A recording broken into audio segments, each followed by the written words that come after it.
안녕하세요. 저번 시간에 조 바이든의 이제 오바마 정부 시절에 부통령 할 때 그 캔서 문샷이랑 그다음 암으로 아들을 잃었다라는 것까지 알려드렸는데요. 이제 마침 이제 한국어로 된 기사도 있어가지고 이제 같이 보면서 좀 빠진 부분들을 보충을 하도록 하겠습니다. 그래서 이제 여기 보면은 이제 대규모 유전체 분석해 정보 공유라는 얘기도 있는데 이 얘기도 저번에 영어로 된 뉴스 기사에서 한번 본 적 있죠. 그때 일본, 뭐 한국 그 미국이 다 이제 모여가지고 미팅을 했는데 거기서도 이제 쉐어링 데이터라는 말이 나왔습니다. 그거는 이제 아무래도 이제 다 국가 간의 정보를 공유하면서 조금 더 빨리 발전할 수 있는 그런 여건을 만들기 위한 건데 일단은 여기에서 나온 정보 공유는 일단은 미국 내입니다. 그래서 내려가서 이제 보면은 그 미국 주요 암병원 9곳이 정부 지원으로 이 유전체 분석을 합니다. 유전체 분석을 하면은 그 환자마다 적합한 치료를 시행할 수 있거든요. 그런 이제 기반이 만들어지게 되는 것이고요. 요 정보들, 데이터들을 전국적으로 공유를 하는 것입니다.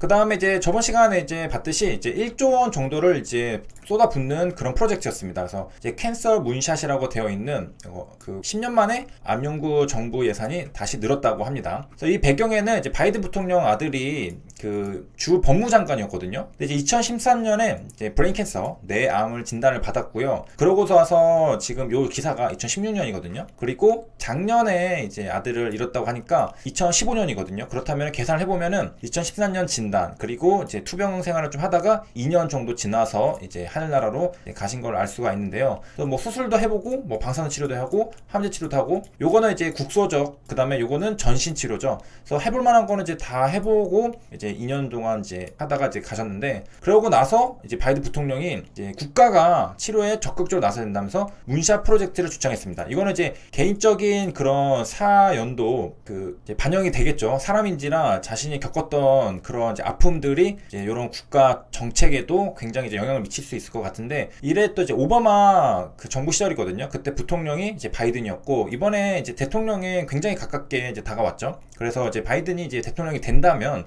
이제 또 제2의 문샷 프로젝트를 또 기대해 볼 수 있지 않을까, 그런 이제 생각도 들게 합니다. 그래서 이제 2016년 이때 이제 미국 부통령이 연설차 이제 등장하니까 이제 기립박수를 이제 쳤다고 합니다. 수천 명이. 그래서 왜냐면 이제 획기적인 연구 사업, 그 다음에 이제 돈이 1조 원이 들어가는 거잖아요. 그렇기 때문에 많은 사람들이 이제 환영을 했고, 이거는 전 인류적으로도 굉장히 기대를 많이 할 수 있는 거죠. 이게 우리가 이제 1위, 2위가 그 심혈관이랑 암인데 그 중에 하나를 이제 좀 접목할 수 있으면은 상당히 이제 좋잖아요. 이제 어디다가 이제 그 지원을 하느냐, 뭐 이제 면역 항암제, 항체 치료제 이런 활성화에도 이제 되고, 그 다음에 뭐 지표 개발 같은 거에도 연구비가 지원된다고 합니다. 그 다음에 이제 저번 시간에 이어서 이제 아지산염 중독으로 인한 사망, 이것까지 보도록 하겠습니다. 요거는 이제 발색제로 이제 가공육 같은데 이제 많이 들어가는 거죠. 소량으로 이제 들어가는 건데, 요거를 이제 많이 그 과량 복용하게 되면은 이렇게 될 수가 있습니다. 일단 용어를 일단 잠깐 보면요, 요거 아지산염이죠. 앞에 아가 있습니다. 소디움 나이트라이트라고 적혀 있는데, 요거랑 좀 헷갈리는 게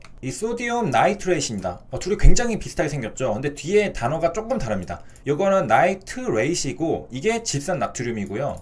질산나트륨은 나이트라이트입니다. 그러니까 RITE, 그리고 요거는 TRATE. 그래서 그 A가 붙은 거, 그러니까 알파벳 A 첫 번째니까 없다라고 생각하고 이제 질산나트륨이라 생각하시면 되고, 이거는 이제 알파벳이 그 다음이잖아요. 그러니까 이제 아질산나트륨이라 생각하시면 되겠습니다. 뭐 아니면 이거 발음이 트라이시니까 아로 이제 해도 되고.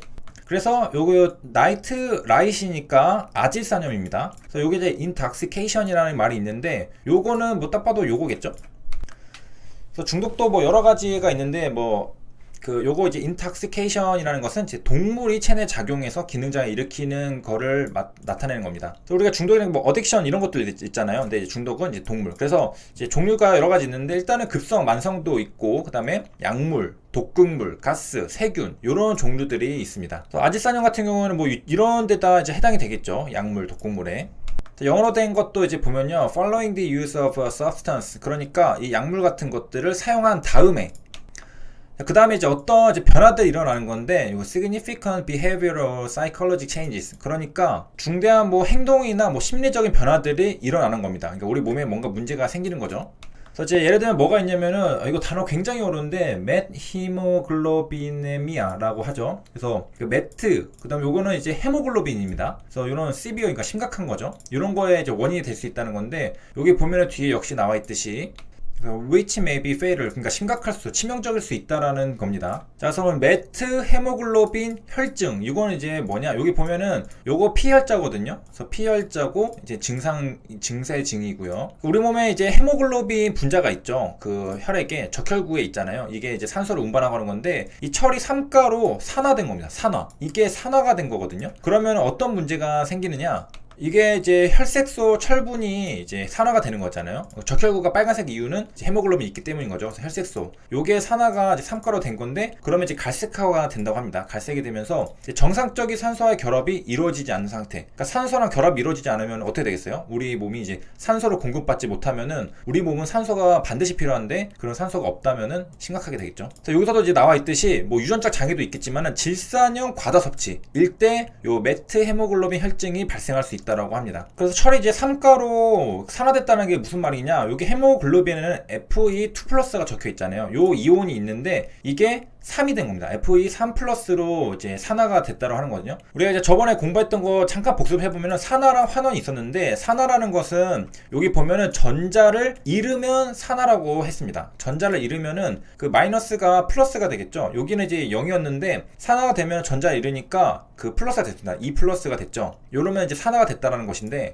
여기 이제 철도 마찬가지로 여기 이제 마이너스가 이제 하나 더 빠졌으니까 3+가 된 겁니다. 전자를 잃었기 때문에 이제 3+가 된 거죠. 전자 만약에 얻었다면은 뭐 1 플러스 이렇게 바뀌었겠죠. 근데 잃었기 때문에 이렇게 된 거고, 이게 이제 산화가 된 겁니다. 산화가 되면은 이제 요게 좀 정상적인 상태가 아니잖아요. 그래서 일반적인 헤모글로빈은 산소를 운반하는데 이 메트 헤모글로빈은 산소 운반 능력이 없습니다. 그렇기 때문에 우리 몸에 문제가 생기는 거죠. 그래서 이제 메트헤모글로빈 혈증은 이제 혈중의 고농도의, 메트헤모글로빈이 많아지면 고농도가 되겠죠. 상대적으로 그 철이 삼가로 산화된 것들이니까 이게 많아지는 거. 그러면 이제 어떤 증상들이 있느냐라고 봤을 때는 여기 보면은 이제 약간 두통, 이제 피가 이제 뇌로 산소가 잘 공급이 안 되니까 두통도 오겠죠. 뭐 현기증도 이거 비슷하게 같이 오겠습니다. 그 다음에 이제 숨이 잘 안 쉬어지겠죠. 숨가쁨, 뭐 산소가 공급이 잘 안 되니까. 그 다음에 세포들이 이제 산소를 잘 받지 못하니까 피로감도 당연히 느낄 수 있겠고, 이제 빠른 심박, 산소가 부족한가 보다 해서 심장이 빨리 뛰는 거라고 볼 수 있겠네요. 그래서 이런 식으로 이제 증상들이 나타납니다. 뭐 청색증 이런 것도 있다고 하고. 그래서 이제 아지산염을 이제 과량으로 복용할 경우에는 이런 게 이제 발생할 수 있다. 이제 primary cause라고 적혀 있죠. 이런 게 발생할 수 있다고 하고요. 과거에는 이제 이런 걸로 인한 사망은 굉장히 레어한 케이스였는데요. 이제 버시 나온 거 보면은 이제 요즘에는 아니라는 거죠. increasing, 그러니까 증가하고 있다라고 하네요. 그래서 최근에는 이런 것들이 증가하고 있다고 하는데, 그래서 2013년부터 19년까지 14개의 케이스를 이제 분석을 했다고 합니다. 그래서 이제 뭐가 과거랑 달라졌냐 보면은, 이제 과거에는 이제 나이든 노인들이었는데 요거를 이제 뭐 accidentally, 그러니까 사고로 실수로 이제 먹었을 경우에 이제 그런 거였는데, 이제 나중에 지금 최근에는 어떻게 되냐, 이제 연거, 그러니까 더 젊은 사람들이 이제 먹는다는 거죠. 왜 먹냐? for suicide. 이거는 이제 자살 용도로 먹는다는 거죠. 옛날엔 모르고 먹었다면 지금은 알고 그 목적을 위해서 먹는다는 겁니다. 그래서 달라졌다라는 것이고, 그래서 이런 것들이 유통되지 않게 유통을 막아야 된다는 목소리들이 이제 최근에 이제 많이 나오고 있습니다. 그래서 조심을 해야 되겠죠. 그래서 여기까지 이제 시청해 주셔서 감사합니다.